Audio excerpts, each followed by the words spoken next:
พิธีปิ้งหูหมูที่ถูกต้องเฮ็ดแนวนี้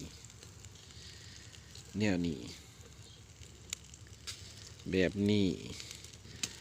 นี่ก็แบบนี้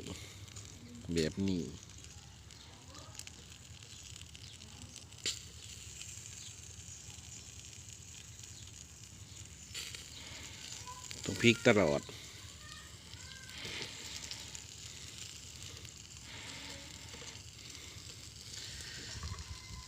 ไฟหมอยแห้งหลาย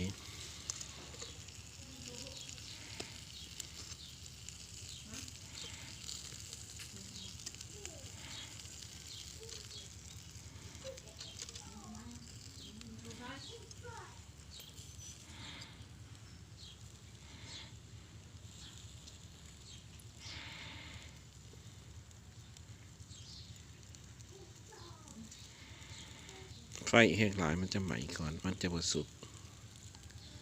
ใส่ไฟอ่อนๆมันถึงสุก